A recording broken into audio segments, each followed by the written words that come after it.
Start with your name and your job title, please. My name is Vithushan Ehantharajah. My job title, I am the sports feature writer of The Independent. Was that too It's always good formal? when you ask someone that, and well, I know I always like when you ask someone that and they look around like they're not sure what their job title is, if they're allowed to say it. Do they have to call their editor first? Yeah, that's just my ingrained freelancerness inside. Yeah, Yeah. just got to think. Well, who am I working for today? Oh yeah. I actually always love that, those people who like write one freelance article for someone and they say they worked for them. It's like, I'll be about 2 years in before I ever felt comfortable enough to say, I actually do work for Cricinfo, I think. I'm not sure if I'm allowed to say that. You're on here so we could try and get through the entire world's cricket in as short a time as possible of this year. And of course, that is impossible, but let's see how we go. We did it last year, so this is now an annual tradition. Right. Okay. I feel blessed. Yeah. Let's start with Afghanistan because we're doing it Yeah. literally in Yeah, alphabetical order. So I thought there was a moment during the World Cup where it felt like Afghanistan were actually like a thing. Like they won a couple of games and they hadn't. Yeah, I thought they played really well against Pakistan. I know they lost that game in the end, but I thought they played really well. Probably should have won that game. And everyone was like, yes, Afghanistan. And then it all fell to shit, and they lost the last couple of games, and they ended up pretty much, and then one of their players retired mid-tournament. There's always that hope with Afghanistan, but they're never that good for more than about 2 or 3 games in a row, really. No. Yeah. I mean, like, I feel like the World Cup when they were a thing was the 2015 World Cup. I feel like that felt like such a seminal moment in terms of, they weren't just.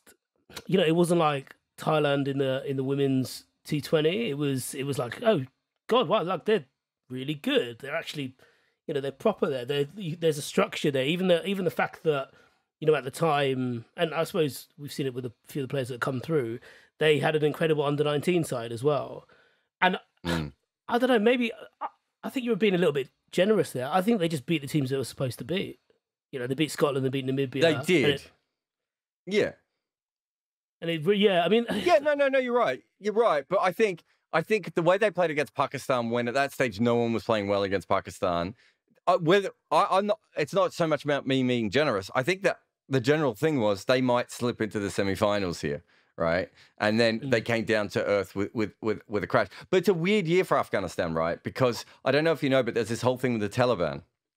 I've heard about them. Yes. Yeah, I think there's a few films made on some of their work. Yeah, you followed them on Spotify. You're a big fan of their latest track. Yeah, they weren't quite high up on my Wrapped, but they were they were there. Yeah, but that's the thing. Like this is a really interesting year because at one stage, like it looked like they were going to get kicked out of cricket when Australia weren't going to play them. Like that happened this year. Yeah, but I mean, like, it felt like it happened a bit before, didn't it? In terms of when, when the Taliban takeover happened. I mean, I said that like it was, like they bought out a football club when they reclaimed control of Afghanistan when the US were pulling out. Yeah, like it was one of those things where you really, every now and again, a situation will come about and cricket does not know how to deal with it from the top to bottom, from administrators to journalists. And that was one of those moments. That was like, okay, so this is like a real world thing. And yeah, we're not going to play you. And that will solve it. That will solve it. That will solve the issue with women's cricket in Afghanistan. You are not going to get bowled at by Jai Richardson. This is your punishment, I remember I still don't know I was where on Jim Jeffries. Sorry, go. No, I was going to say, I still don't really know where we are with Oh. this, but yeah. No, of course we don't. Like, and there was the whole Rashid Khan thing with the other flag and everything. And I feel like, and then he stepped down from the captaincy, and everything felt related to it at that point. But I was on Jim Jeffries, the Australian comedians podcast, and I was talking about Afghanistan and the cricket team and the Taliban, and he just said, "Look, I'll be honest, I don't think that's their biggest problem at the moment," and it's true. But to us, obviously, it was like the thing, like. There was that whole thing of like all these people suddenly worrying about, the Afghanistan women's cricket team. And it's like, you do all realize that they didn't have one before. Yeah. And it was the I suppose the the thing about that would have been that, what was it, like 25 contracts the year before? You know, they looked like they were building towards something, and it was the way that it was just taken like that, which actually happens a lot in cricket when you think about it. It's not that, you know, that this was, in terms of giving things to, you know, female cricketers and taking it away, pretty common theme, all told, yeah. But yeah, this was, you know, Sharda Ugra wrote a brilliant piece about it, you know, right at the start, and I feel like everyone's trying to work out what was going on. And even, you know, during the, as you mentioned, like, obviously you know, Australia refused to play them in that one-off test. But even, I feel like, coming into the T20 World Cup, there was talk about what flag they were going to use, about, you know, how safe it would be. I think, you know, I mean, quite a few teams took convoluted routes to the UAE, but, you know, certainly the way theirs was covered, it was seen as like they were kind of sneaking out to play cricket. But yeah, I mean, we obviously haven't heard the end of it. We don't really know what the situation is with, you know, in terms of access to facilities for women, whether it be schools or anything like that. I was just researching this. I like read a bit of you know, what the spokesperson for the Taliban was saying, and he was like, you know, look, we're different now. We are, like, we're just, you know, we see the way the world is. You know, we saw England do a moment of unity. We know we're in a different world now. We've been hitting them really well in the nets. We've been hitting those women, I mean, really well. I mean, it's ridiculous. The whole situation is horrendous. All right, that's Afghanistan, who basically made news for other reasons. Australia. Let's start with Tim Paine's penis. I feel that I haven't covered it enough. I don't know how much time you've spent talking about Tim Paine's penis, but it is one of the more remarkable stories because I kind of knew Tim Paine a little bit before he was captain, when he was more when he was sort of a fringe player. Explains a little bit. Now, yeah, it does. Yeah. And when they talked him up as the good guy, I was like, in no way do I think Tim Paine's an arsehole or Tim Paine's a terrible person. But my first instinct was, he's a guy. He's a human being. He can be a nice person. Sometimes he can be a bit weird and like anyone else. And I think someone had told me about this story early on, and either I'd forgotten about it or just assumed it wasn't true because nothing ever came out. Where were you when Tim Paine's penis entered your world? Why did you have to phrase it like that? Where was I? Well, obviously because of the time difference, I'd just woken up, and I imagine if you have received a dick pic in your life as a, you know, like almost exclusively as a woman, you go into your phone, you're flicking it open, and you're shocked by it, as was I. I did, like, you know, I'm sure someone has said this on Twitter, but the idea that the previous captain got done for something that someone put down his trousers and this one got done for pulling something out, is, I don't know, it was... I think you're now regurgitating my lines to me, but I love it. Was that yours? Was that yours? I think I wrote that piece of cricket info. Again, I'm not going to say I invented it because I'm sure about 30 people around the world came up with that line instantly, but yes. Can I talk to you about Saywagology, by the way? Sure.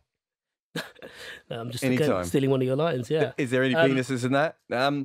Yeah, so, I mean, the whole thing, I think the disingenuous part was we all knew that Australia hadn't really changed. Right. Other than the fact that Tim Paine was bullying people on the field and, you know, even having a go at his own teammates at times, we knew that they haven't changed. They might have been slightly better, but the system hadn't changed. The people hadn't changed. They'd just gone with a guy because he happened to be the only pulse around, and they didn't, at that stage, didn't want to give the leadership to Pat Cummins. But then they did that thing where they allowed him, even though they knew that this was out there, they allowed him and pushed him as the good guy. I remember getting, like, you know, briefed off the record about, you know, you should, you know, all these people are booing David Warner and all this and Steve Smith should really focus on, like, what a great bloke Tim Paine is and how much Australian cricket has changed. Like, someone from Cricket Australia. And I was like, fuck off. What are you talking about? Like, please, Steve, stop talking to me, right? And they really did push that. And I think they deserve to look like idiots. Yeah, I mean, I really don't think they'd be alone in in the way that they pushed Paine, even if it's not necessarily a captain, we're always extrapolating good performance and good results for good personalities and good people. And, you know, like, either of us could have been made Australia captain. They could have said the same things. And to a point, maybe we would turn around and be like, look, maybe just like dial it down a bit. Like, you know, I'm 35 now. I've done some things in my life that if you're going to keep pushing me that way, someone else is going to pull me the other way. I do wonder what Paine made of all that. I don't necessarily, like, you can tell me otherwise. I might be talking rubbish here. And I know certainly, obviously, he's not a favourite among, you know, England cricket fans or anyone associated with England cricket. But I never really got the sense that he pushed that narrative. I think like every now and again he'd do a press conference where he'd be like, look, I don't really care about my players. If they want to drop me. I'm here to do the job and captain Australia. And I kind of believe that for someone who had his numbers, because that's all you have.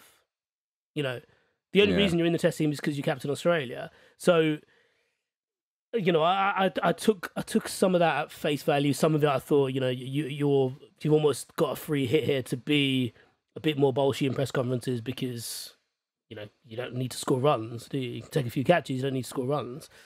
But yeah, like, did you sense that? Did you sense that he was playing up to it? The family image or the nice guy image? Just like, yeah, everything really, yeah. Just the image that Cricket Australia had cut out for him. I don't think he was playing up to it as much as he seemed to do a lot more press conferences probably with his family. I don't think it was in Australian cricket is a bit weird, isn't it? Because you do sort of get that they do try and, like, you know, England players have children all the time, and I don't know their names, and I don't know who they are. Do you know what I mean? Whereas I feel like we do, like Davey Warner's family is so front and center. So there is something within Australian cricket that does that. I think that's probably fair, but I also think that there was a lot of photo shoots of him with his family, photo shoots of him at home, photo shoots of him just, I'm a regular guy. Right. And that's not Cricket Australia at a certain point, is it? Because if that's me, I'd be like, guys, I don't want to do this. Like, that has to be him going, that's how I want to be brought across. I could be wrong, of course, but that's how I want to be brought across. Yeah, and without veering into libel here, you and I know people in cricketers who are, you know, high profile, or more high profile than like in the bracket of high profile people in cricketers are up there, who either go out of their way not to post about their family because of things they don't want them to be privy to, or they go the other way and, like, actually everyone thinks I'm a dick. Here's an Instagram photo of my family. Look how nice I am. Yeah, you know, so that definitely happens. I don't think you need to be in cricket to know that happens everywhere, really. But yeah, that's just normal PR at a certain point, isn't it? Also, he had no identity as a cricketer when he came through because he hadn't really played in a long time. And so by that stage, he probably was a mid-30s guy who has a family. You know, it's just that knowing what they all knew, I still think it's a bizarre way of pushing the narrative. But what about the Australia winning the World Cup? I mean, for me, I just thought that they were probably still the fourth or fifth best team in that tournament with a bunch of incredible players, and it just all fell for them. But that's kind of how those World T20 tournaments are going to happen every couple of years. Yeah, I can hear the pain in your voice that Australia beat the data. Like, it's all right. You can, you know, this is a safe space. you could shed a tear or two. It was funny though because, you know, going into this T20 World Cup, obviously it was going to be the most data-driven T20 World Cup there's been.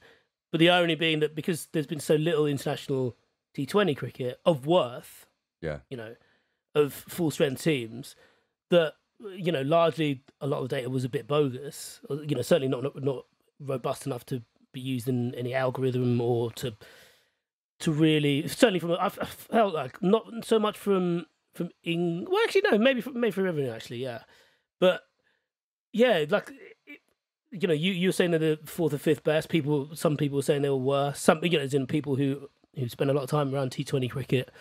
And yeah, it really did feel like things fell in place. And I don't really mind that in a World Cup. That's kind of what they're supposed to be about. You know, it's it probably would have been a better finale if it was England versus Pakistan, but it doesn't work like that. No, I don't think it was so much that they beat the data, because in fact, if you look at what they did, they probably, well, I suppose someone like Mitchell Marsh and Matthew Wade did, but Hazelwood and Stoinis getting good. It was more that Australia got very good by accident. That's sort of the thing. It was a bit like, and I suppose as an Australian fan, I want them to get good so that they're consistently good, rather than, we know that they're talented and every 3 or 4 years they're going to win something that's of worth of something, right? They're going to go to India and roll India at one stage somehow, or they're going to win a World Cup or a Champions Trophy or whatever it is. But it's like, guys, you drop Mitchell Marsh midway through the tournament. Like, Matthew Wade probably wasn't even the best wicketkeeper you took. Like, and you're batting him in a spot he'd never batted before, and then he's the one who gets you in the final. It was just to build all like that. But at the same time, I thought that probably the last little while of that tournament was probably the first time that the tournament was humming as well. Like, it did feel like for a long time, it was just like everyone was obsessed with the toss. There was low scoring games. It did feel like when we got to the semifinals specifically, I suppose, that stuff was going on at least. Yeah, definitely. I don't know, we'll talk about these two new teams later, but that England-New Zealand semi-final was, crazy. And obviously it went the way that people were complaining about with the toss and, and this, that, and the other. But the manner of that victory was, as a standalone game, pretty incredible. But yeah, like that is quite interesting, because it's hard to gauge when you're not there, because cricket tournaments are generally rubbish when you're not there. Yeah, but I don't think that one had the follow through of some of the other World Cups, just because COVID, it came on the back of the IPL. Teams were flying. I mean, usually a World Cup, everyone sort of builds up to it and felt like, oh God, we're going to play this World Cup now. And it was in the UAE, so it didn't have the normal boost of fans that you would get, and traveling in. This is just my point of view, but it just looked a little bit soft compared to other tournaments. But some of it is also just because it's T20 as well. Then we still don't cover T20 very well as a sport, and so it maybe it's as much to do with that as anything else.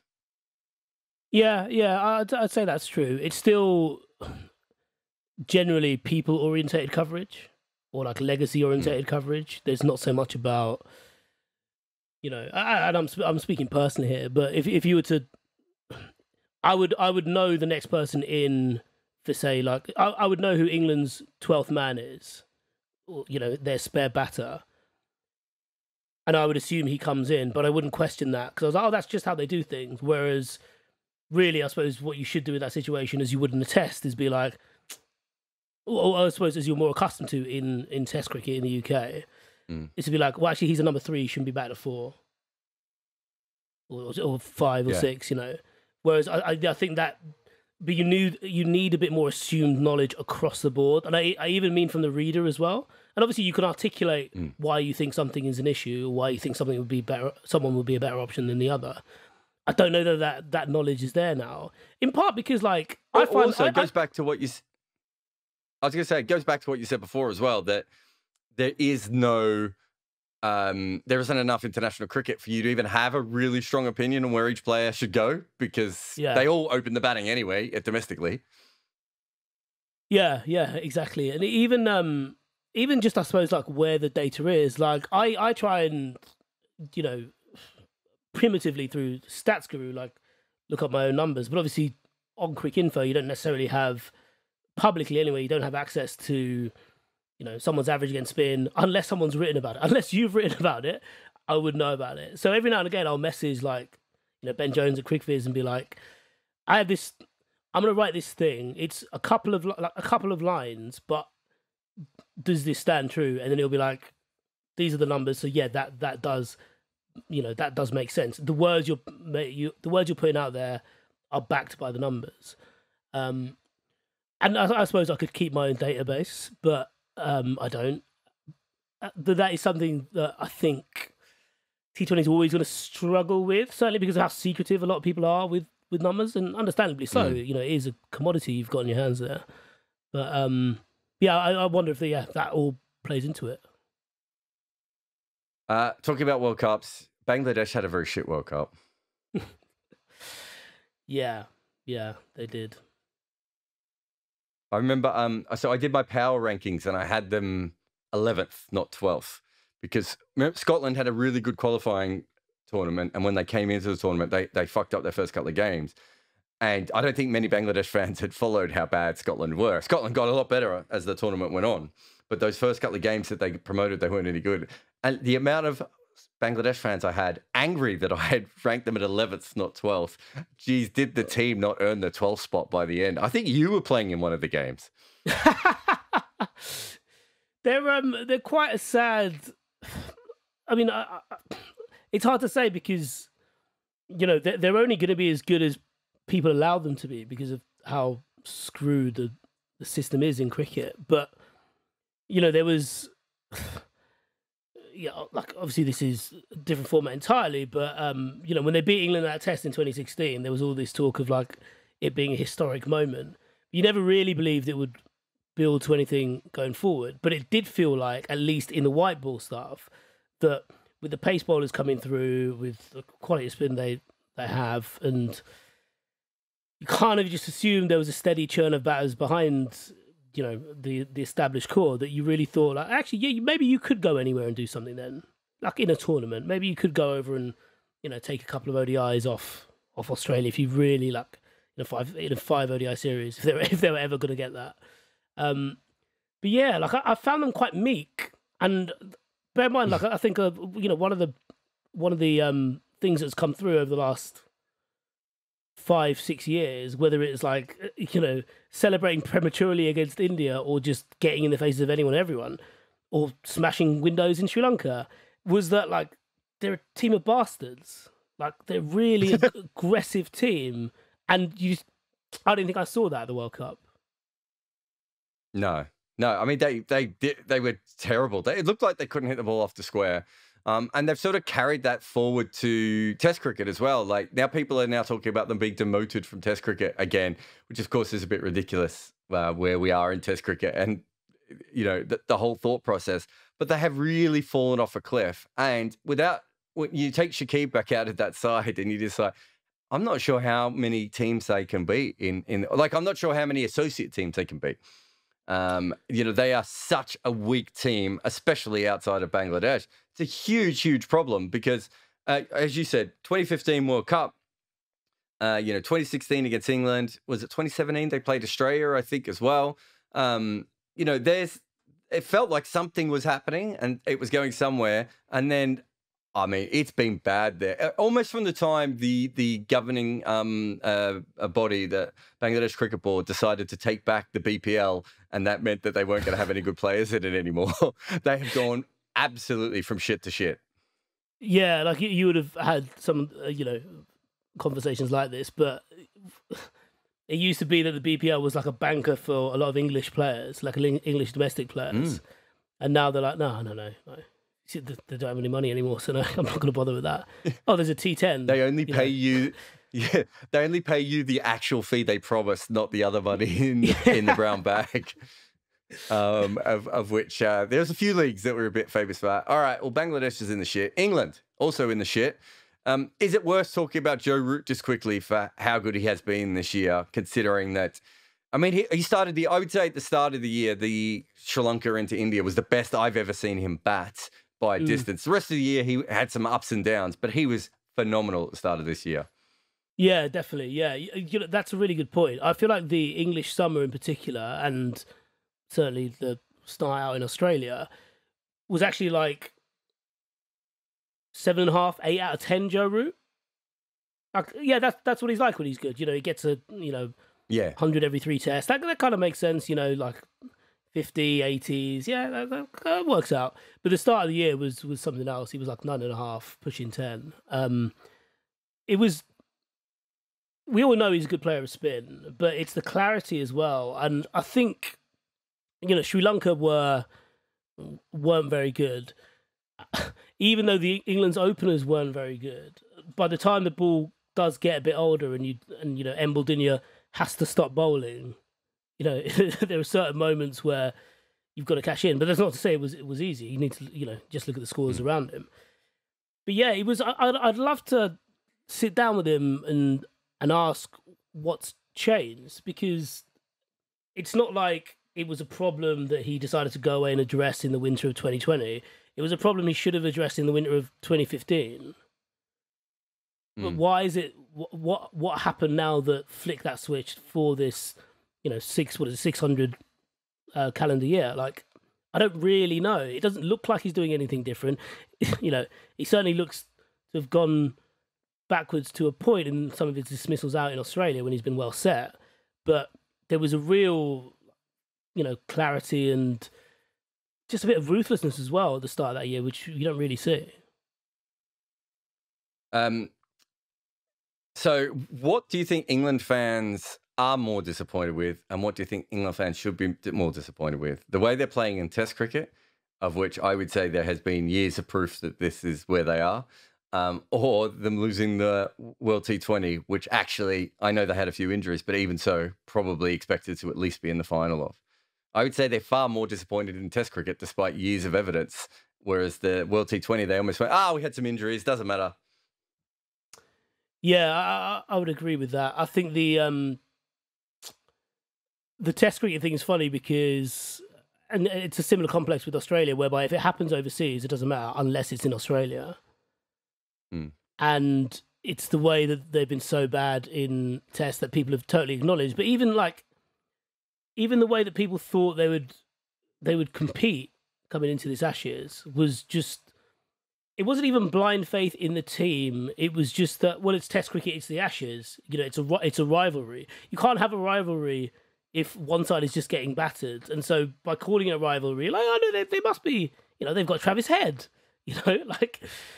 and look how that worked out.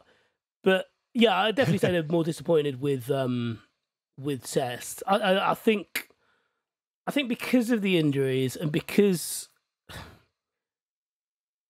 of the manner of that, basically they lost. The reason they weren't in the final or they didn't win the T20 World Cup was because of those 6 overs at the end of that semi-final against New Zealand.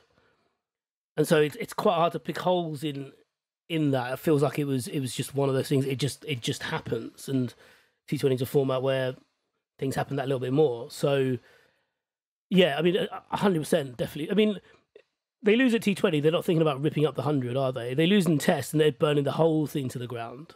So I suppose the only other major thing in England this year, which I forgot to send you in your notes, so I'm just going to obviously make you talk about off the top of your head, but Yorkshire cricket and what has happened there is probably the only other, the other major thing, isn't it? It's sort of touched every part of cricket at this point. Yeah. So I'm trying to where do we start with any of this? Because I suppose it started in 2020, didn't it? When Azim Rafiq went public with all these allegations, and then 16th of November he's sitting in front of the DCMS committee, and literally the whole world is watching. Media outside of cricket are getting involved, as they should have done a year ago anyway. But yeah, I feel like it all came to a head, and it speaks of a lot of the issues that are in English cricket anyway. And, racism is right at the top of that, institutional racism in particular. But it's also the way it's, even right up until the end of this summer when Yorkshire attempted to sweep it under the carpet and they, carried out their own independent investigation. They were briefing people. Off the record, there were people involved in or implicated in the report in some way who were briefing against Rafiq and the allegations. There were people who, just like Yorkshire, who were, who would say, well, I think it's just gone overblown. I think he's annoyed that he didn't play more. He's just a disgruntled ex-pro. And it speaks of the entire system of English cricket, really, doesn't it? That you could have 3 of those conversations shitting on this one bloke who literally has nothing. Like Rafiq has nothing. and have them from different sectors within English cricket. So, yeah, I mean, it's going to go on and on. Obviously, what we know now, or rather what's happened now, Lord Kamlesh Patel, Bradford has come in as president and chair. They've got rid of the entire coaching staff. And the physios and the trainers and and everyone, like the locker room attendants. Yeah, some admin as well. So yeah, they're undergoing a bit of a reset, and we'll find out in 2022 and beyond how successful that's been, because it's easy to give people a head on a plate, but you've still got to fix the reason that there evidently were so many bad apples. So yeah, and then the Ollie Robinson tweets as well, like that happened this year. Like it's all it's been you said it was bad for Bangladesh. I think you could argue it's been worse for England. We haven't also mentioned that the 100 happened. Yeah. I mean, and the thing is, like, we've done England, right? That might have been the good bit. The 100, specifically the women's 100, might have been the good bit. The thing is that we haven't mentioned the 100 happening, and like everything you just said happened. But you go to India next, right? So India lose the World Test Championship final. They get absolutely bombed in the World T20, far worse than what happens to England or Pakistan. Right? They have the magical start to the year where their third string team beat Australia in Australia. They win at the Gabba specifically. They punch England in the face. They end the year by embarrassing New Zealand, who are now number 1 and World Test champion. But in the middle of all that, they lose a coach and a captain. Yeah. Like absolute madness. So you think of, I wonder if it's just that England and India play so much cricket now and have so much going on that there's like 10 controversies and 10 massive things happening in each cricket culture at all times. You can't even like keep your fingers on them.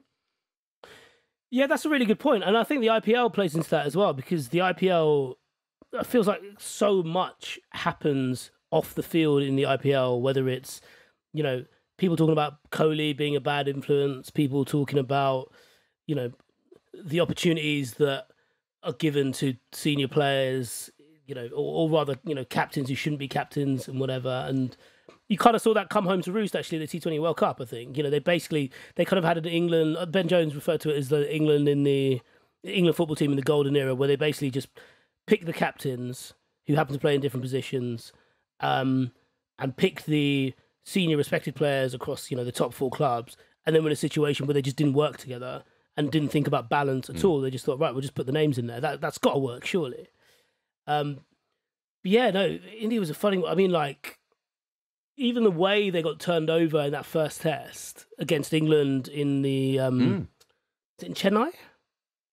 Might have been Chennai, yeah. Ahmedabad? I can't even remember now. But, when Root gets that 100 and it's like, oh, shit, okay, wow, like, and then, Ajaz Patel comes in and takes a million. Like, he might have actually taken 1 million. I don't think I'm exaggerating there.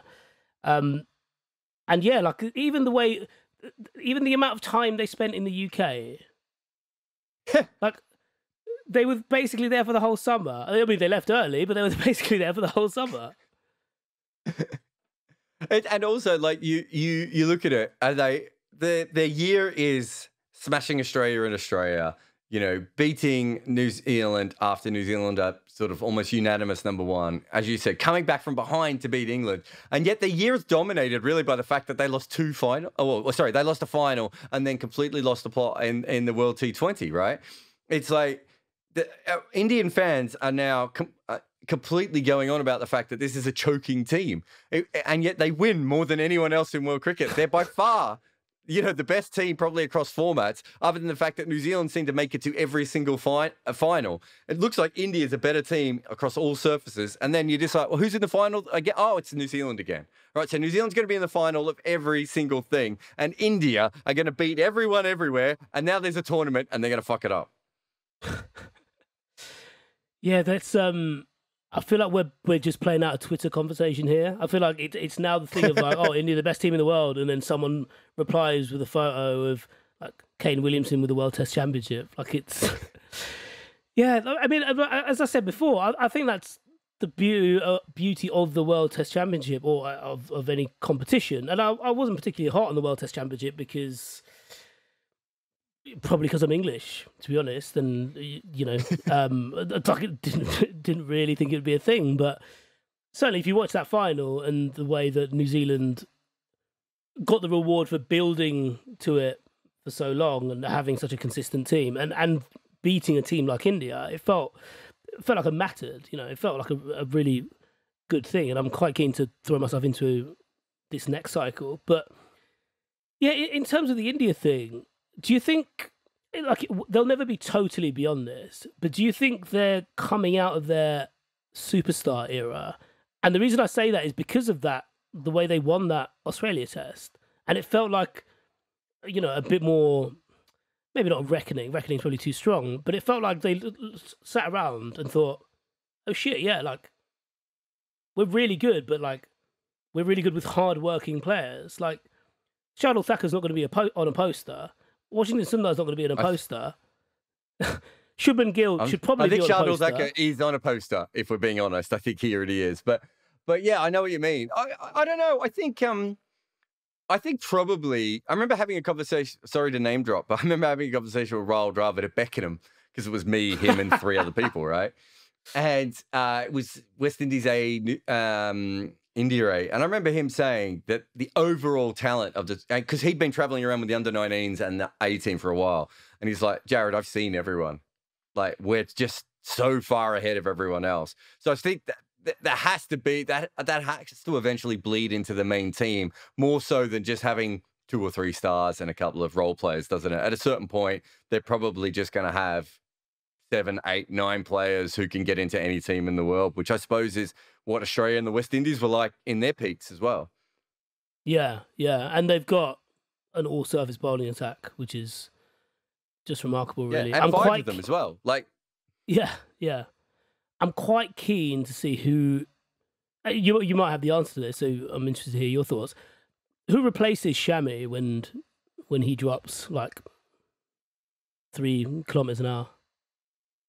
Well, I suppose that they're going to lose. They've already pretty much lost Ishant, haven't they? So they'll lose Chamois as well.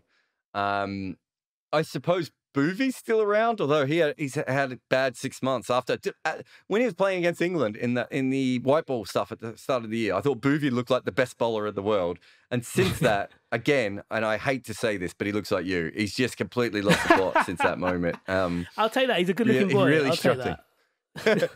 But yeah, so no, I think that's very fair. I think if you've got Bumrah and you've got Ashwin and you've got Jadeja and you've got Siraj, you're really only looking at one other top level seamer, and you can probably Scott Boland that a little bit, can't you? Do you know what I mean? There's probably a few blokes that could come in for certain situations. That's now how we discuss that. But that is now a Scott Boland is now a thing in cricket.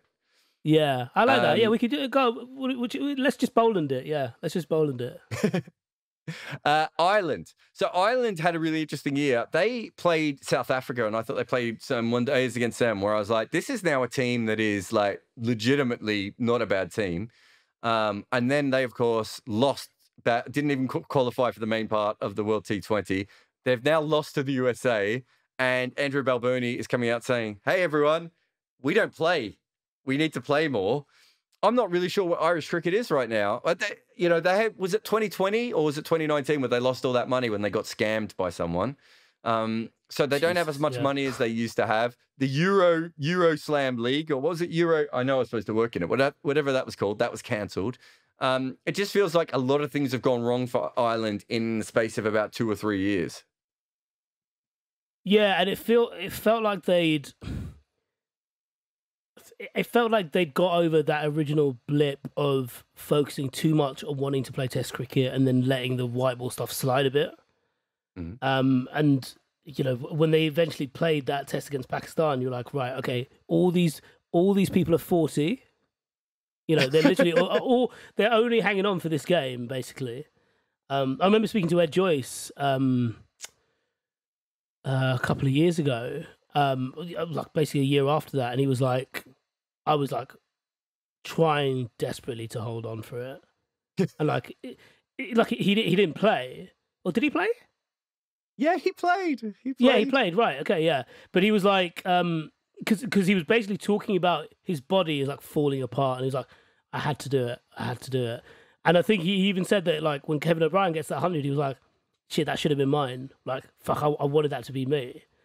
And that was how much that meant to them. But then, you know, they get that 4-day test against England, like at Lords, as a bit of an Ashes warm up, and it's like, right, okay, yeah, this could be something. But yeah, like there's such a dereliction of duty within cricket. But for England to be so dismissive of them when they're literally over there, like you get like a £40 flight to go over and play them. You don't need, you know, your charter jets. Like, it's astonishing, really. And I think it's, you know, obviously England are due to play some ODIs against Netherlands next summer, but there's absolutely no reason why it can't be a regular thing beyond willing, surely. Yeah, no, you're right. I think it's the whole thing is just so full at the moment. I don't know how the major teams fit anything more in, but at the same time, it's like you have to look after teams in your region. You have to look after, you know, if you're Australia, you actually have to start playing some of these teams, and I think things have to move on. But it's tough at the moment. New Zealand, who, you know, the island of 1930s, as they're often known. World Test Championship is massive. Them getting to world #1 even before that is massive. I think for younger New Zealand fans, it's maybe not as big a deal, but especially for anyone over the age of about 30 or 35, you know, talking to them, they just overjoyed. Even they were overjoyed when they became #1 in the world. And then they were even more overjoyed when they won the World Test Championship, because they had lived through just dire periods. I mean, there were times I think it was the early 90s, was it Danny Morrison was telling me, they just didn't win, right? They just didn't win games in Test cricket. And to go from that to being #1 in the world is just huge.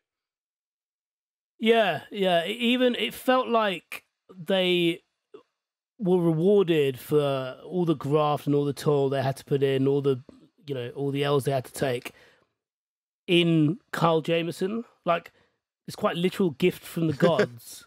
He was like, right, we're just going to give you a 7-foot fast bowler who's just swings it away for fun and is just brilliant. And they're like, thank you. Finally, we have something here. Yeah. We just got Henry Nicholls good, but no, this is great. Yeah.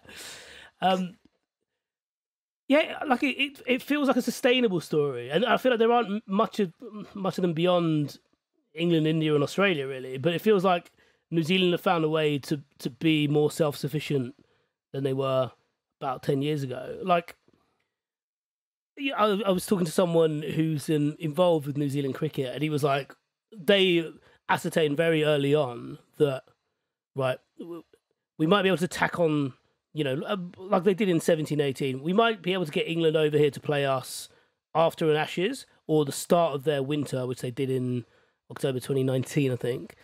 But there's no way, you know, like we've got to find a way of having, like, building up and almost like lying to your players and be like, look, no, we're going to play loads of Test cricket, so we need, like, first class system needs to be up to scratch. We're going to go on A tours all the way. He said, actually, yeah, this guy, he was like, A tours have been quite a good way of satiating Black Caps players, like prospective Black Caps players, and obviously, you know, they become a bit of a more favourable destination for cricketers who are maybe a bit disgruntled elsewhere. And, like, you know, we saw that with Devon Conway at the start of the English summer. You know, that they've really happened upon someone there as well, especially someone who, by his own admission, like, wasn't very good when he was in South Africa. I thought he was good enough to, like, make his own, but didn't think he was this good now. So I didn't even know he was a keeper, but yeah, fine. They're obviously runner-up in the world T20 as well, but I almost feel like once they were playing Australia, that was given to them as a trophy. The other two most interesting things, of course, Ajaz Patel, where I reckon even 5 years ago, Ajaz Patel takes 10 wickets and they give him the next game. They're so laser focused on getting the most out of their players at the moment. That's like, I don't care that you took 10 wickets, mate. Hit the bench. We'll call you when we need you. Yeah, this is. I think they've just thought, look, we don't really have enough money, and we've invested so much in Mitchell Santner that we just cannot. We just cannot give you consecutive games. I'm sorry, Ajaz. Take 10 all you want, mate. But imagine if Santner took 10. Imagine how many he would still be playing in 2021. Like they'd find a way. They'd bionic him up or whatever. But yeah, that was a remarkable story. I did my favourite Black Cat moment was Jimmy Neesham after winning the England game. You know, having come in and played that amazing cameo. Livid that he got out, still sat on the bench like 3 hours later, and then coming on and doing a Kobe, job's not finished. I mean, they lost, obviously, so the job, it wasn't finished, but it never will be. But I quite enjoyed that. I suppose the other big thing with New Zealand, and we have to bring England back into this just to show how much of English cricket we couldn't possibly cover in their section, was Pakistan as the next team. So New Zealand believe that they have a credible warning. They leave Pakistan.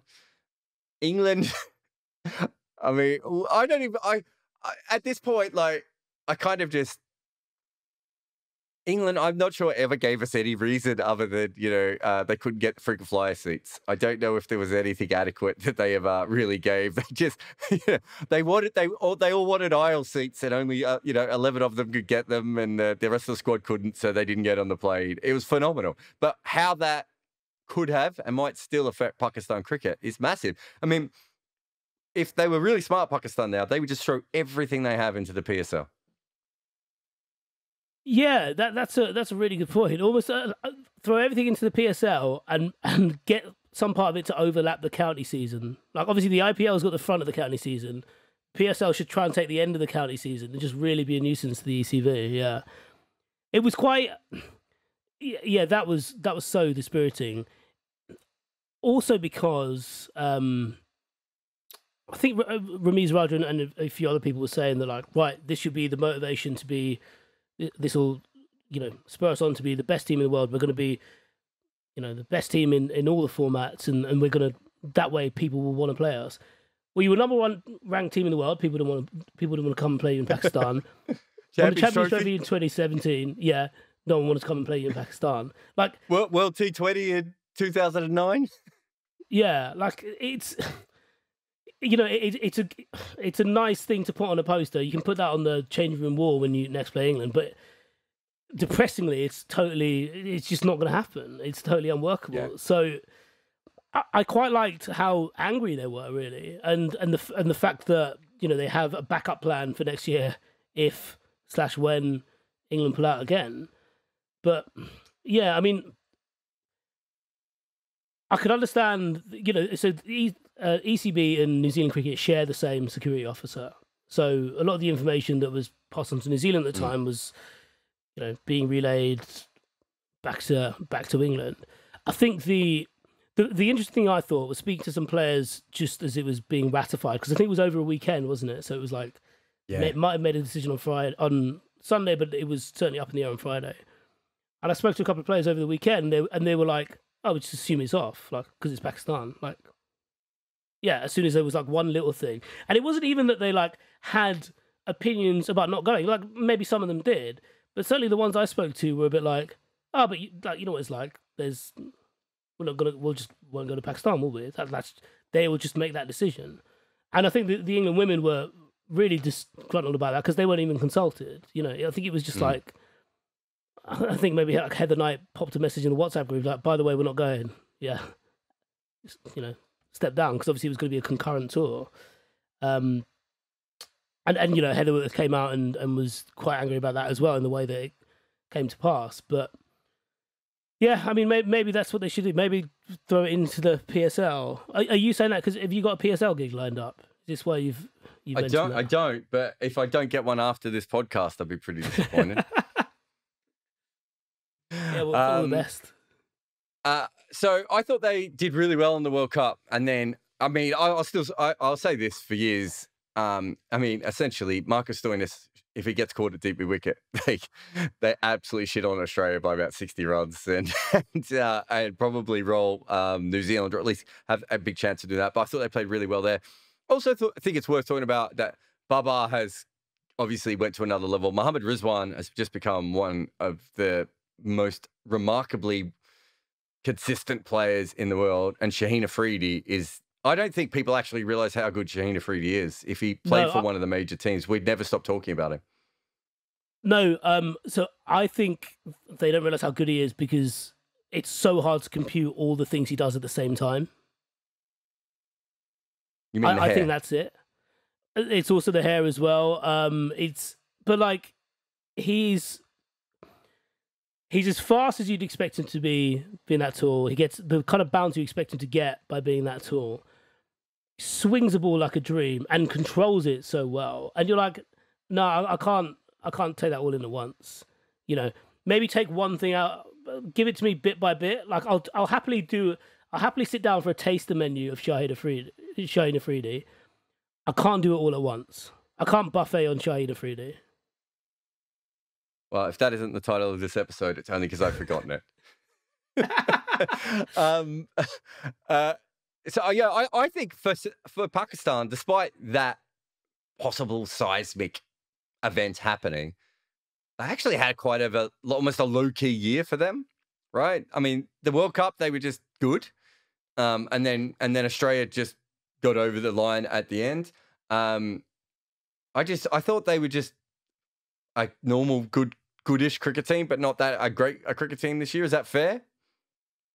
I think so. I think I don't necessarily think that's a bad thing either. I feel like this was quite short of the usual Pakistan hijinks that tends to happen off the field. Obviously, like people chat shit all the time. We're doing it right now, but it does. You know, people do seem to do a lot of that in Pakistan, just like select players and stuff like that. But it feels like, you know, even the way that their domestic structure seems to be, you know, it seems to have a really solid foundation now.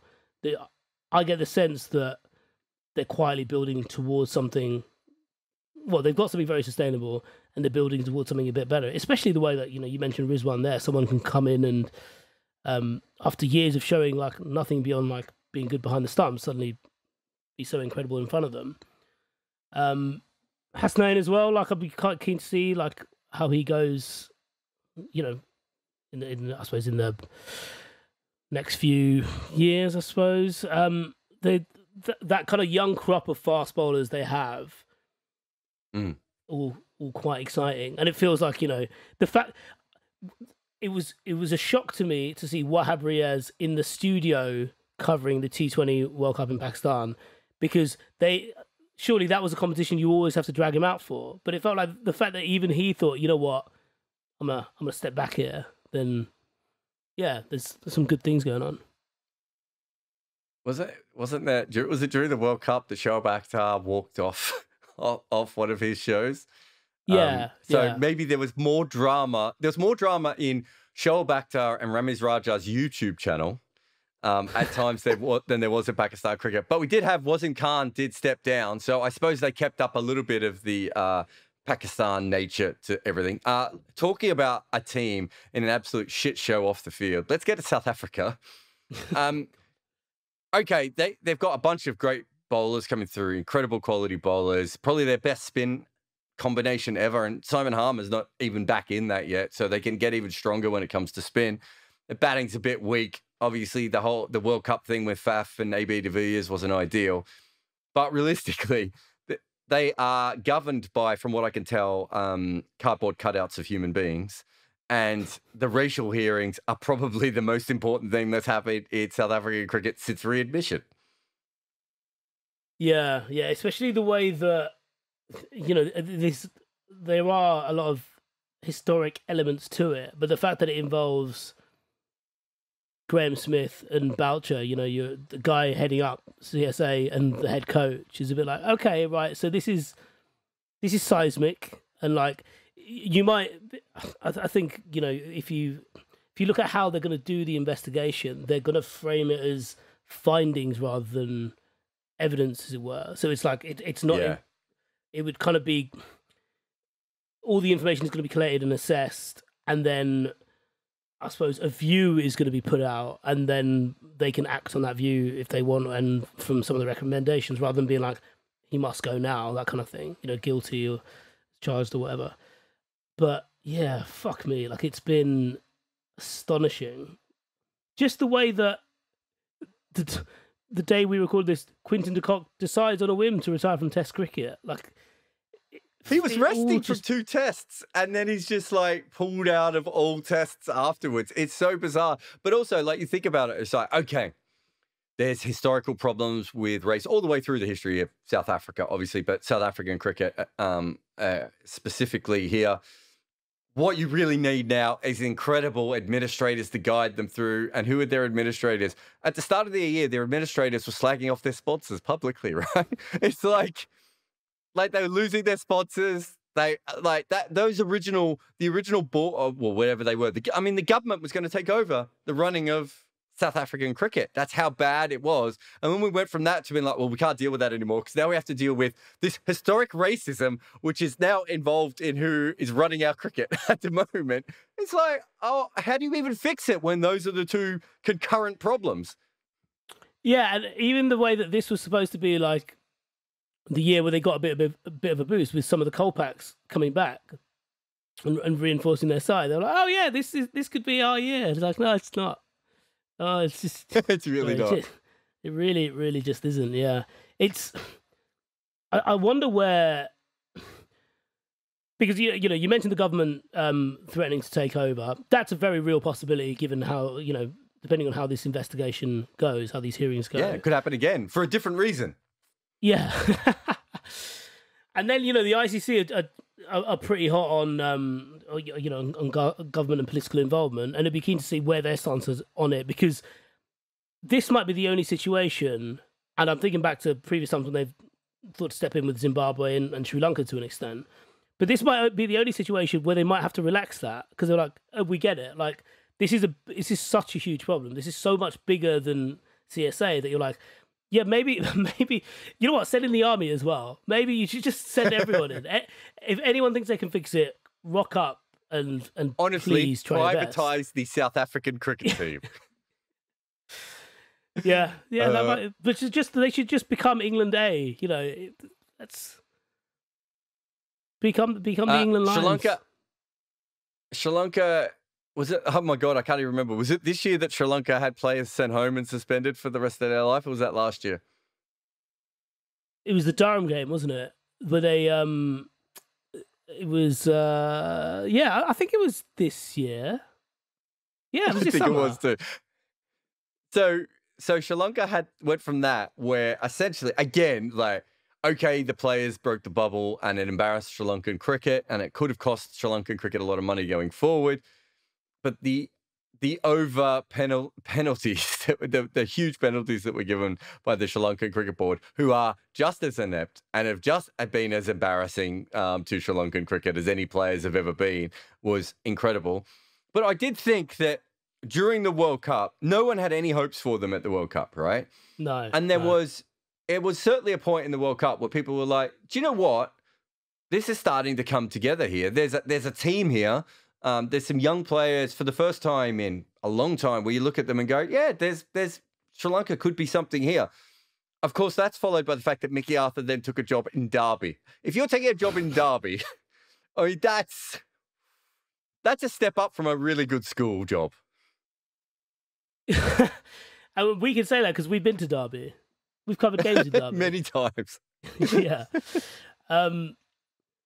Yeah, Mickey Arthur, it will mean, though, that given how cold it is generally during the English summer, certainly colder than Sri Lanka, it does mean we won't have to see Mickey Arthur in those shorts again. Which, I mean, to be fair, is I feel like we're coming full circle from Tim Paine. But I think that realistically, I hope that this new generation of cricketers comes through. But the fact that Mickey Arthur didn't want to stick around, and he didn't want to stick around because he didn't like the players. I think he he liked the players and he liked the job. It's just that he knew if he stuck around, no matter what would happen, he'd be fired. All right. So he's taken what is a softer, safer, easier job, which is fair. I don't blame him at all.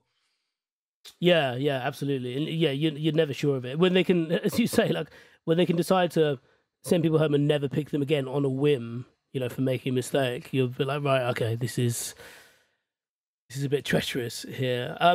Yeah, like I was, the T20 World Cup was the thing that gave me a bit more confidence in the future of Sri Lankan cricket. Hasaranga is like a world beater, really. And no doubt there'll be some complaints when he is pulled to different T20 competitions, but I kind of think good on him, Dustin Sharlaka, I was quietly impressed as captain. I did, he's one of those. He'll probably go on to be known as a great survivor because he's an all rounder who's kind of 6 out of 10 at both, really, isn't he? But is just consistently 6 out of 10. And they you remember need when, like Darren Sammy, everyone used to go on about how Darren Sammy didn't really do much in a T20 game. Like he does so much less than Darren Sammy ever did. Like Darren Sammy was an absolute world-class hitter of seam bowling at the end of the innings. Okay, that's a skill. What have you got, son? Yeah. It's like your best skill was literally getting the captaincy when there was about to be a strike. That's your best skill of his politics. And he used to be a great striker of the ball. Remember, he used to hit sixes all the time back in the day. He doesn't hit sixes anymore. But honestly, he might have been a very good captain for this particular team as it was a younger, inexperienced team coming through. Yeah, I think that's fair. And they probably, beyond Sangakkara and Jayawardene, and to be fair, they pass it between themselves a lot. Like, it's never a good thing to be the Sri Lanka captain. We've kind of seen what it's done to Angelo Matthews in quite a distressing way. It took such a beautiful man and made him and destroyed him. Yeah, it's almost like it's radioactive. Like you could hold it, but you're gonna be very sick by the end of this. So yeah, good luck. I mean, I was gonna talk about Sri Lanka, Vishka Fernando, Rajapaksa, but we know in a year's time they could all be out of the team for cricketing grounds, not through anything else. Like it's really hard to know what is. I mean, to be fair, what is a real dawn because there have been so many false ones. But they didn't embarrass themselves. I was worried they were going to stink out the place at the the T20 World Cup. But yeah, what did they win 2 games? Like they did okay. Yeah, they didn't embarrass themselves. It's like when you bring someone to a party and you're like, just don't throw up, and they didn't throw up. And what more could you ask for? West Indies started this year with Kyle Mayers, who was a former bowling part-time batter, making 200 to chase down, a phenomenal total. I think that the West Indies is very similar to the England team in the right conditions. Their bowling attack is so brilliant that they can tear you apart, but they are fundamentally shithouse at batting almost all the way through. I mean, it's bad out there, isn't it? Like De Silva might be their best bat, and he's barely played, and they've got him tucked down the order. They really are struggling to find guys who. I mean, if they had Rory Burns now, like I was gonna say be a national hero, but I suppose he'd be an island hero. Do you know what I mean? Like, absolutely, they have just really, really struggled to find any batting at all. Yeah, I mean, it's. You mentioned there that they're, the bowling attack in the right conditions, like England's, can do a number on teams. Their bowling attack in English conditions do a number on teams, and I suppose you could say the conditions help them in that way, but also the conditions that they're playing against England when they're playing in England helps them a bit. The Mars one was fascinating because they had no right to win that game. Like, we know Bangladesh are bad, but they generally had no right to win that. So they were 59 for 3 when Myers comes in chasing. What, 340 odd, 330? Like, how have they won that game? And they won it in such a West Indies way that they can probably take nothing from it. Because it's like, okay, well, the guy who comes in at 5 scores a double hundred. Brilliant. Yeah, let's do that again. Like, madness. Yeah. Well, since then, he's basically become, since then, he's basically become a bowler again, right? Like, if you have a look, he's really struggled, and he actually went back to being a good bowler again. So not only did they lose out on, oh, you can't replicate that, he literally can't replicate that, right? It's like, it's so weird. And then you've got the World T20, which is obviously what everyone expected them to be brilliant at, and they absolutely stunk out the job. I still think that, I think what happens is you can have a couple of bad games in a row in T20 cricket and people overreact. I think that's probably more or less what happened to the West Indies. And that if that was a 30-game season, they probably would have done a much better over the course of it. But at the same point, they still brought, they still brought a very, very old team to the World T20 when they have incredible young talent around everywhere. Yeah, I mean, that's why I was going to question what you've just said there, that if it was a 30-game season, they would have done well. Do you think they would have lasted 15 games? That's fair. I mean, Chris Gale and Ravi Rampal probably weren't getting you through to game 27, were they? No, yeah. They're like a bit like the Lakers now, aren't they? I thought that was astonishing, really. And I thought, I don't necessarily begrudge this, but, you're playing with fire if you start picking teams like this. But I got why they picked that squad. It was almost like one last job. And obviously it didn't work out. But, yeah, like it totally... I think it sent the wrong message to... Well, I mean, I don't know that for a fact at all, but I wonder if it might have sent the wrong message to those younger down that, like, these guys will always... It doesn't matter what you're doing when these guys can't be bothered playing in this. It doesn't matter what you're doing in the CPL, but when it comes to the big time, they've got first dibs, basically. But, you've worked a lot out there. Like, is there a bit of resentment towards that old guard? Because I know they're all revered in some way, but I wonder quietly if they're like, fuck's sake, Russell's got one leg. I actually felt that when I was out there, they were really... There's a real culture of these guys have done it. And I actually felt that the younger generation, who I thought should have been pushing through, were almost too... They were almost too deferential, if you know what I mean. And they were just like, So to be talking about, one of the young guys would be talking about someone, I'd be like, look, I'm not being a dick to that person. That person's had a great career. But you're a better bowler than them now, than they are now. Like, okay, they've played in the IPL and they've played in the PSL and they've played in the Big Bash. Don't get me wrong. But right at the moment, you're a better bowler than this guy, or you're a better batter than this guy. And I did actually feel it was more like that. But there's always... I think this is the first generation of West Indies cricket where, like, Ricky Skerritt is in charge, right? And it was the players actually got a say in it. Like, if you remember, they won the last World Cup, like, against the board. They literally, Darren Semi went up and slagged the board off 2 seconds after, right? The board was completely with the players. They've been treated a lot better over the last couple of years. It's actually kind of disappointing that this is the one they fucked up.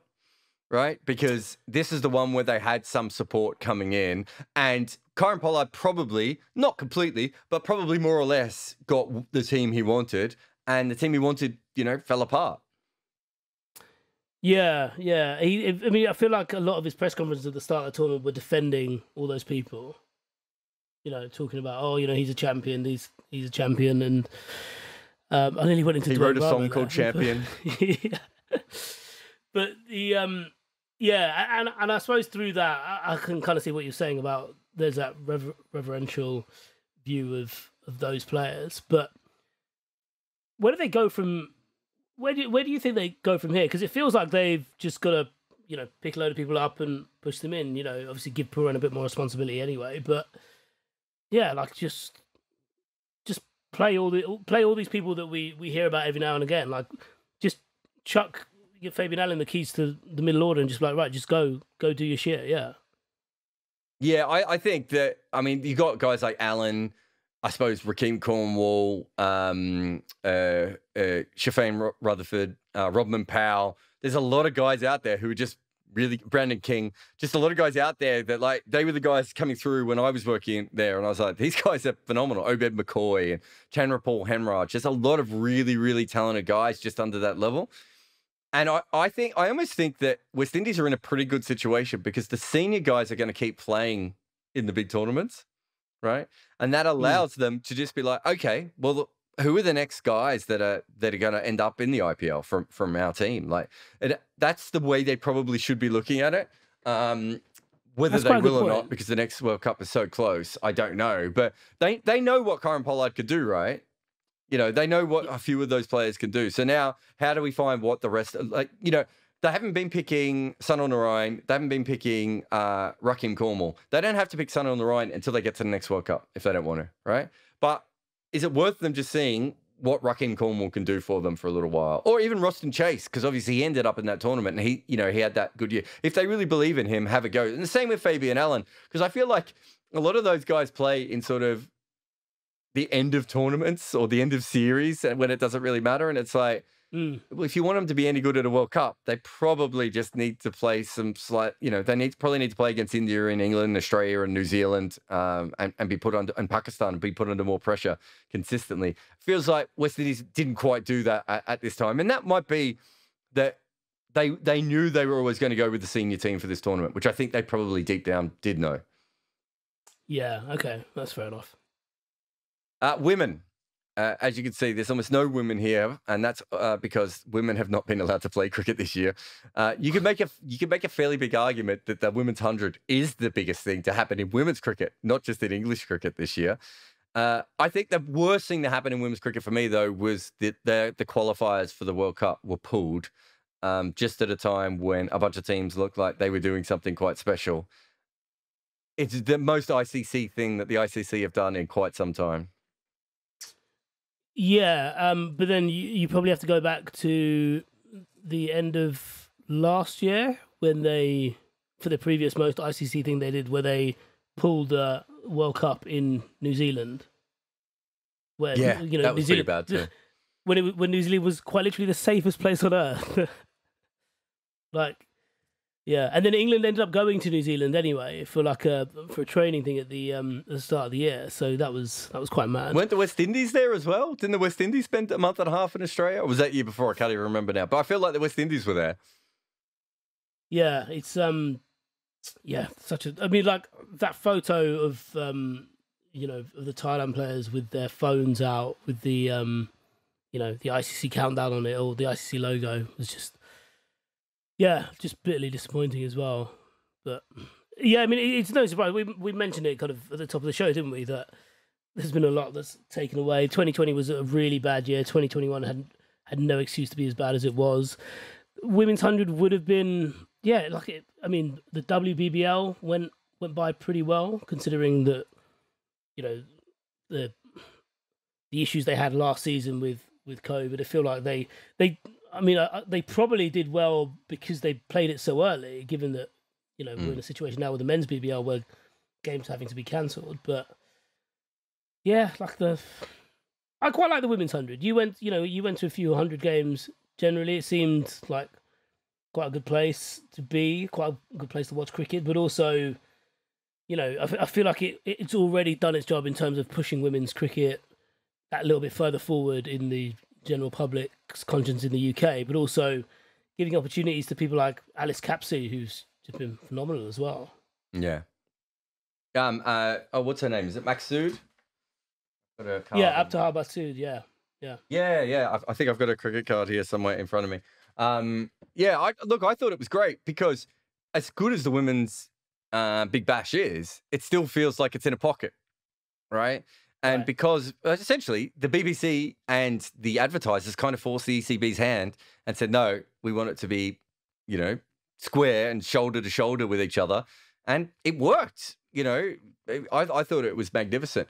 This has been a very bad year for women's cricket, I think. As you said, in some ways it's more disappointing than the year before, because at least the year before everything was cancelled because we didn't know what the hell we were doing. Felt like this year they just allowed women's cricket to be cancelled anyway because it's too hard. Yeah. It's almost like, look, we put so much effort with the men. We can't be asked to do it again. Can't do it twice.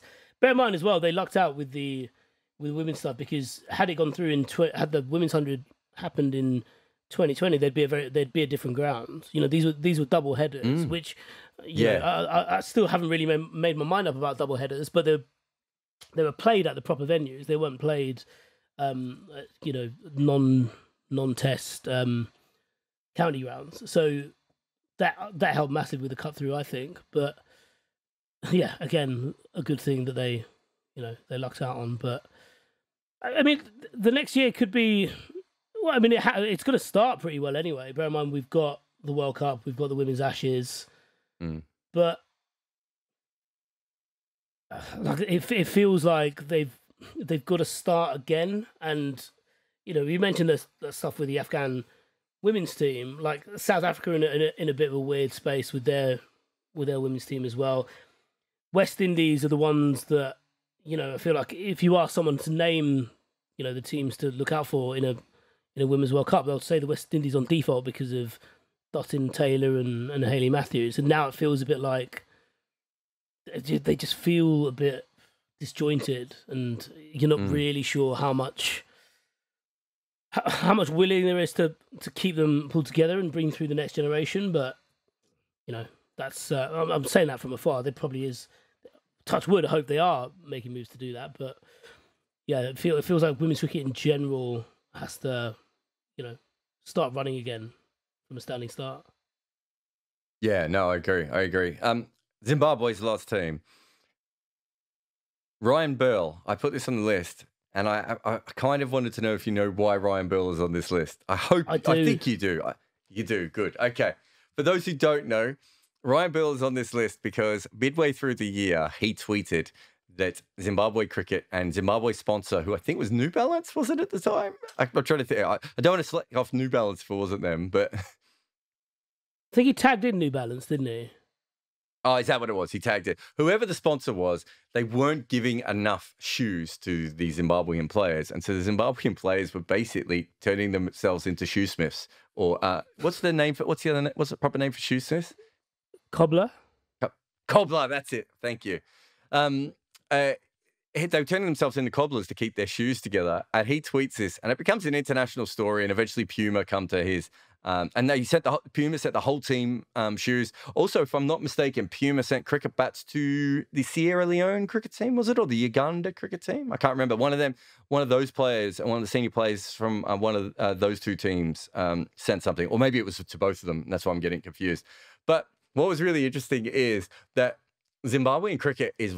There are so many bad faith actors involved that I did a video on it, and I was accused of taking money from Ryan Burl to do a pro Ryan Burl video, which I thought was about the funniest thing ever, that he couldn't afford shoes, but he was paying a YouTuber to send some videos on him. But it did show you, how bad Zimbabwe cricket had kind of fallen, and like it. In some ways, they've been getting their players back with the Kolpak thing as well. In fact, maybe the best thing that's happened to Zimbabwe cricket over the last couple of years is Blessing Muzarabani actually coming back. I don't know if you know this. He almost signed for Major League Cricket after being a Kolpak. So he was going to go and move to America. And for those who haven't seen Blessing bowl, he's, what is he, 6'7", 6'8"? Yeah, about that. Yeah, and a very similar bowler to Jason Holder, I would say. Maybe slightly quicker than Jason Holder. I think he's quicker. He doesn't lose any height when he bowls, whereas Holder braces his front leg, doesn't he? So that's fair. Feels like he's bowling, that's fair. Yeah, he's bowling like a man who's 5'10". Very similar. Yeah, very like they're not Kyle Jamieson in the way that they bowl, but they're very, very hard to play just because of the height and the movement, the sideways movement that they get. So I think that's an incredible story for Zimbabwe cricket to get him back. And obviously, you know, he's a very talented player. But in the same year, their players are having to go to Twitter to get new boots. It's not perfect over there. No, it never is. I don't think New Balance sponsored the team, but I think because they had to pay for their shoes, those were New Balance shoes that he was gluing together. I thought he did it quite well actually. He had a little, he had a clamp, didn't he? And like he had his tools out. That's what I mean. They were cobblers. Yeah. It was almost like if I had a shoe that needed to be done, I'd be like, well, Ryan Burl, you know, if you need the money, mate, I could do with some. Yeah, I mean, they're never going to be sorted, are they? They're never going to be structurally, administratively sound. No. So what happens from here? Like, beyond threatening them and continuing to not play them, like, what is there to do? This is the thing that, like, we could have had this conversation in a review 10 years ago. You know, it's such a constant thing. It's something that, you know, Brendan Taylor, when he was playing over here, would talk about, and that, I think that is the worst thing. Whether it's, you know, Sean Irvine or Brendan Taylor or other Zimbabwean players like Blessing who've played over here, the desire to play for Zimbabwe is so great, if only because they've seen how great Zimbabwe can be by the older generation, and yet they're given so many reasons to stay away, and I don't know how you fix that. Yeah, I don't. The problem is that you get a player like Blessing come through, and you're like, great, they could still produce talent that is absolutely world class, that people are going to want. But then you think, why would he stay? Right. So he's gone back now. But let's say he plays 2 years for Zimbabwe. He doesn't make any money. They play a bunch of average cricket. Major League Cricket comes calling again, or the T20 franchises come calling. How long before he leaves, right? And does that help Zimbabwe cricket? Like, does that mean that young kids in Zimbabwe are like, well, look how much money he's making? Or is it just like, if they can't be bothered playing for our team? I don't even know what the answer is to that. It's so frustrating. Yeah, you kind of, I mean, it's a conversation on a, you know, completely different level that people within English cricket are having now. They're like, oh, you know, if you can earn so much money in these T20 leagues or with white ball anyway, why would you be a test player? And I suppose what you're relying on there is people to fall in love with wanting to play for Zimbabwe as they work to being a cricketer. I suppose, like, your inspiration for doing something doesn't necessarily have to tally with your ambitions, if that makes sense. Like, you could see someone earning a lot of money and think, oh, cricket does have a career, and then get into it and realize there are many different paths. And presumably, because they're still creating players like Blessing, that is happening. You know, certainly the club scene in Zimbabwe, I think you might have written about this as well. Like, it's you know, a real hotbed of talent. It's just like that talent, as as we've said, like, gets to a certain level, they're like, there's just nothing here for me. Yeah, I don't really know. I feel like it's, you know, they might win a big game and we'll get excited about it and write our pieces and then get back into the cycle again. Yeah. What's the most genuinely exciting thing from cricket this year, do you think? Because it's been a bit of a weird shit show, obviously. But what's the thing? So I think for me, like, I know the Thai women didn't end up in the World Cup, but it felt like there was something actually building with the Thai women where you were just like, this isn't just they're slipping into the World Cup. This might be them consistently being a good team who wins games and can do something here. I felt like that was the moment where I was like, there's something going on here that is quite exciting for cricket.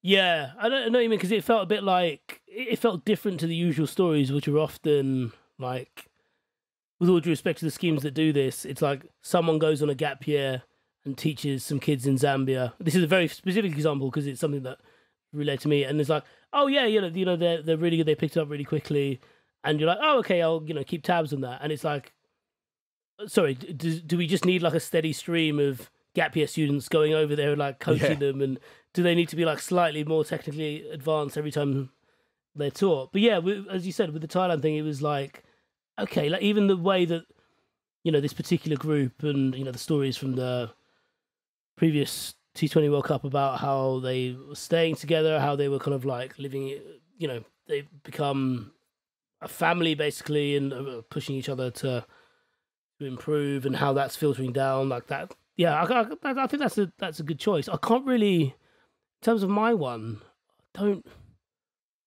what excited me?